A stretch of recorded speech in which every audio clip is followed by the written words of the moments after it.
Thank you so much for joining me this morning. Truly appreciate your participation as always.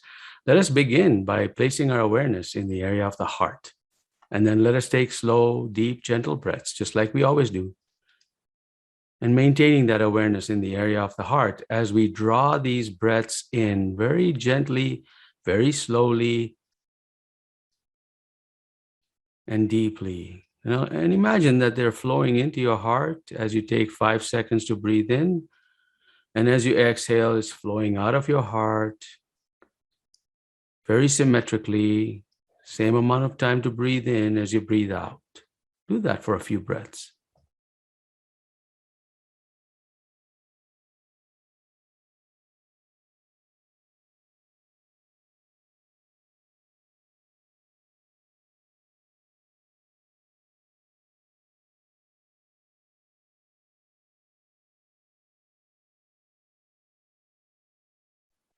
And on your next inhale, see if you can imagine the breath flowing into your heart and down to your root chakra, your perineum area.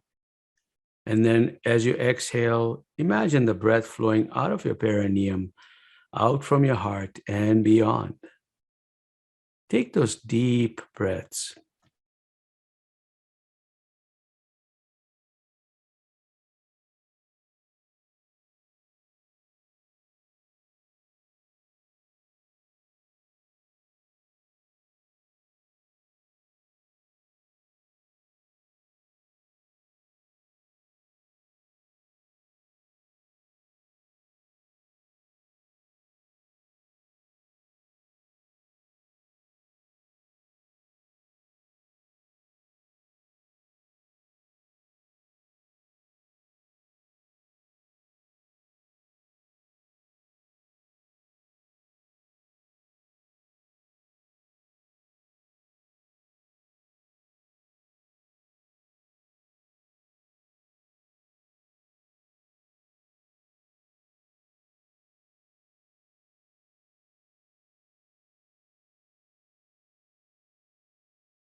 Maintain that awareness in the area of the heart. And allow your breaths to just flow. There's no need to stop at the top or the bottom. And take those deep, deep, wonderful breaths. Send the oxygen to every part of your body through deep breathing.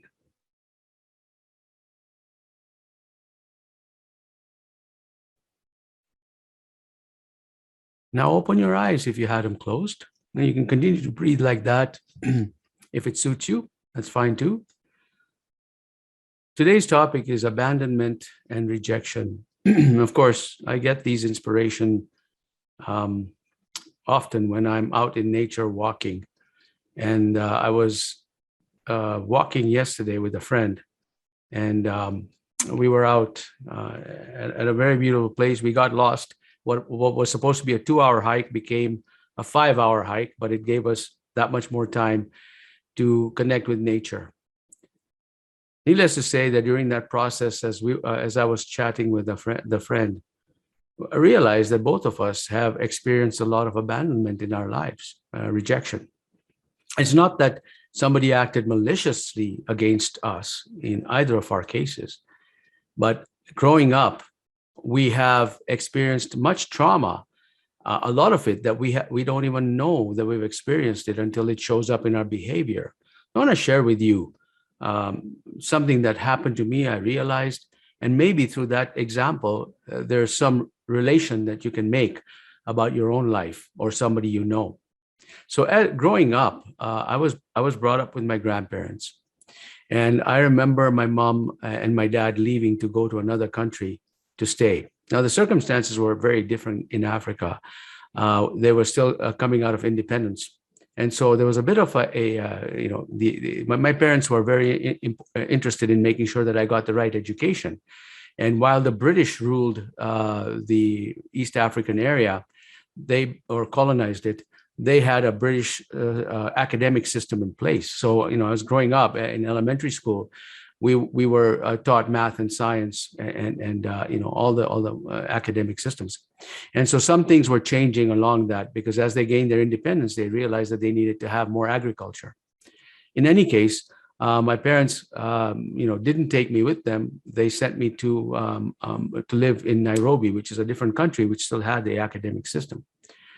So whatever the reasons are, and they're important reasons, and I don't think I would have made a different decision for my children if that was the circumstance. As a child, growing up, going into elementary school, I felt abandoned and rejected. I basically did not have any reason or rationalization to that. I just accepted it as abandonment and rejection. And because I wasn't brought up with my parents, I learned how to gain acceptance from others by pleasing them. As a matter of fact, sometimes I would do stupid things to make them laugh, things that would be self-debasing, but it would make other people laugh. And to me, that felt like it was acceptance. I was looking for that family thing. Well, fast forward to my current life, and I had forgotten about all of that. I thought I had made peace with all of that. But when I began to work in the corporate world, I was being promoted to director, and then I got promoted to a vice president. And I realized something very interesting. The reason I got promoted all this time is because I was pleasing my bosses. Now I was looking for a pat on the back to please them.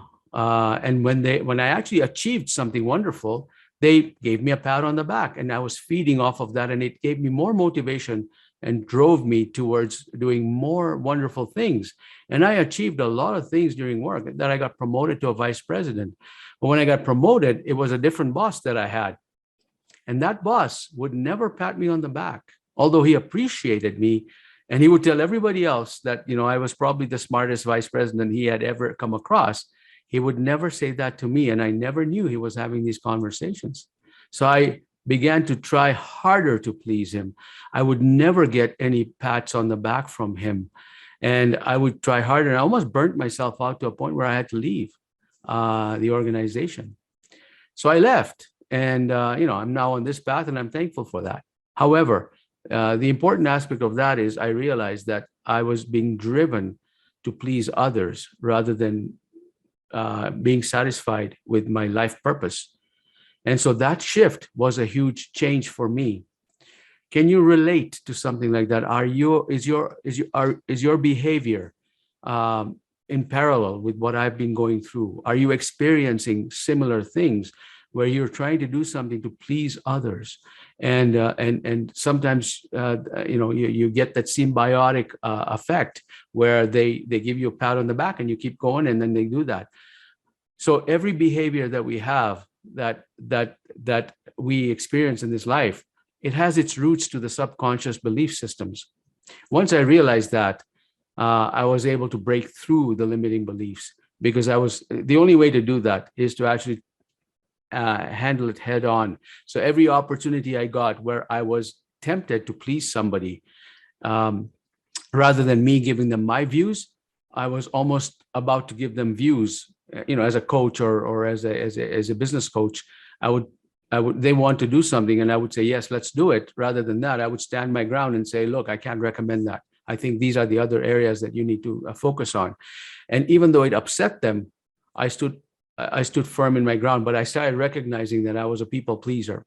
So I hope that helps for you to experience and maybe pay attention to your life. And now let us begin to please ourselves. Let us begin to place our awareness in the area of the heart and do the next particular program here, next 5-minute program. As soon as I can find my thing here. All right, here we go. All right, so we are at this point here where we want to restore composure. So let us begin by placing our awareness in the area of the heart. And let us take these slow, deep, gentle breaths. Go right to your perineum. Flow into your heart and down to your perineum. And today we're going to ask ourselves, what gives us joy? Doesn't matter what turmoil is going on around us. Doesn't matter how other people react to our behavior. What gives us joy? What makes us proud of who we are? When we look into that mirror, and we look in the eyes of the one reflecting back to us, how can we honor that individual and say, I love you no matter what. The only person you have to please is yourself. So let us stay happy, because that is what we were meant to be here for. The universe didn't design and create us so that we could be sad. Created us to experience the joy and bounty of this world. And sure, sometimes we'll face sadness and grief. And other times we'll face joy and gratitude. The key is to stay balanced. So let us take these slow, deep, gentle breaths, experiencing them flowing in and out of our hearts, breathing a little slower, a little gentler than we normally would, and begin to experience gratitude. Gratitude for who we are, what we've accomplished, everything that we've undergone to bring us to this very point. Draw slow, deep, gentle breaths, smile on your face, and experience deep gratitude for who you are.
Ask your body to let you experience a more deeper, intense form of this emotion of gratitude.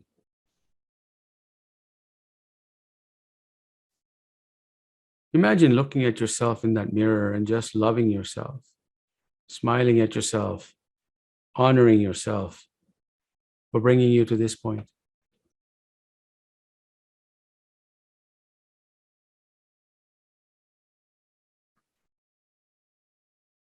Wonderful.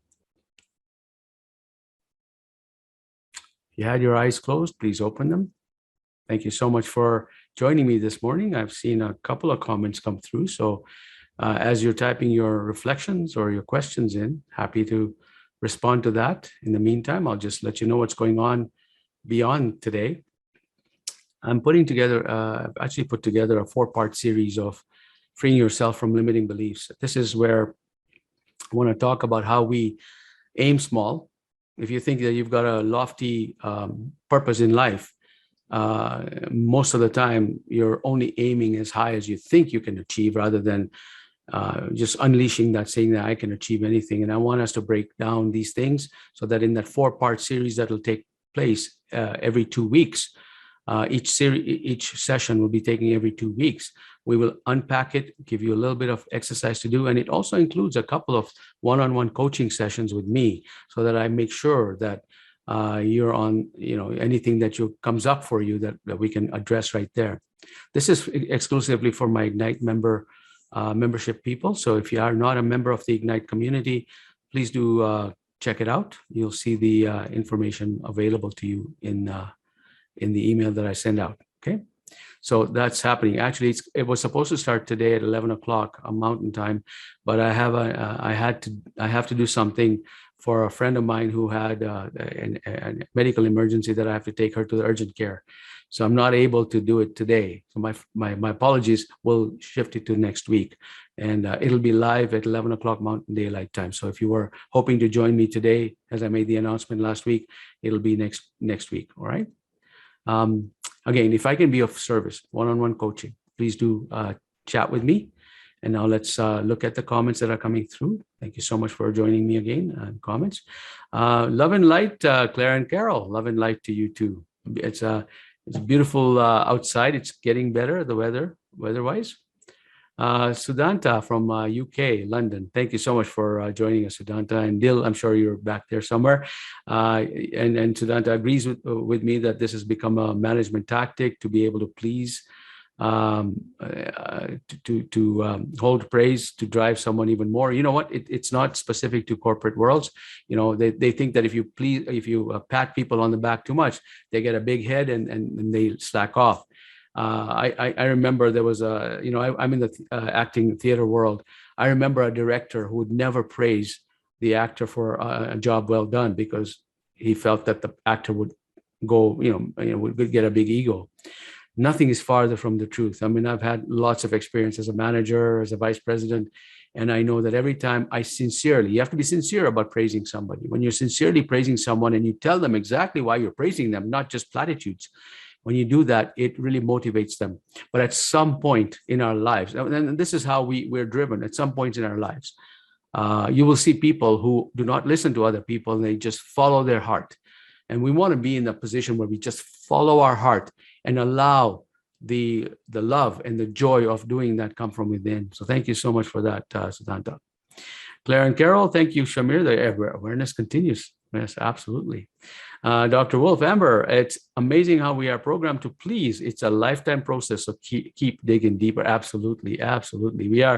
We're all people pleasers until we become rebels, and then we have to do it with a cause, though. Michelle. Hello, Michelle. Sudanta, as Shamir spoke his experience, that is exactly what I envision, a cunning tactic. It is. It sure is. It's a manipulative tactic if you don't do it in a sincere form. Yes. Dale, greetings, love and gratitude to all. Wonderful. Thank you so much.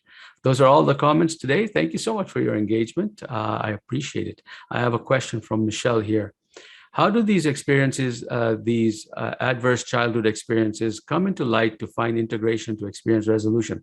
Again, much like any other trauma, when you're ready to heal this part of you, it'll show up. It'll show up as an unwanted experience every time. So, there's nothing magical about going into a meditative state and then identifying your Akashic records and all of those things. I mean, those of course do help. But really, the real answer is that whenever you engage life and you're always present with how you experience life. And if there's something that it gives you the heebie-jeebies, I call it, like an unwanted experience, that is the perfect time to ask yourself, okay, what is happening here that in me is becoming very uncomfortable? Sometimes maybe you're lashing out at someone or something because that person reminds you of somebody who created that planted the seed of that trauma. And at that point in time, when you start asking the question, okay, why am I triggered by this situation or this individual. As soon as you ask that question and you ponder on that, then you can go into that meditative state and then ask that question. But the actual catalyst is when you have an unwanted experience that you bring forth in light. And when you put light in front of it, then the answers come through. So that's been my experience, Michelle. This is how you can actually overcome and drive those limiting beliefs out of your system and replace them with something that is more beneficial to you. And you will always ratchet up your understanding and knowledge. As a matter of fact, if you think that you've addressed this limiting belief, that's great, but it's a limiting belief at a particular level. Because as you begin to expand beyond that, you will see that that limiting belief will come in a second layer, which is a lot more depth. There's a lot more depth to that, and so you have to release that as well. So sometimes we think that just we've released this limiting belief once, it's done. It's not. Likely not. It could be, but it's likely not. And so you have to kind of pay attention to these things coming up and process them as they come up. There's two ways to actually break through limiting beliefs. One is to have an extreme traumatic experience that recodes that particular limiting belief. So if you experience tremendous joy and love in your heart, it'll overwrite the limiting belief. The other way to do it, and that's not easy to come by. The other way to do it is actually to keep at it and chip away at it slowly over time, and then you'll see that you look in the rearview mirror and you won't even recognize yourself. All right. So thank you for that, Michelle. Thank you for doing that. We will talk more about that in the 4-part series. Actually, there's going to be a process where I'll show you how you can break through these limiting beliefs slowly. And and I know you're a member of the Ignite member community, so you'll have access to that. All right. So no more questions coming through. Thank you so much for joining me. I truly appreciate your participation, and I look forward to seeing you again next week. Take care for now.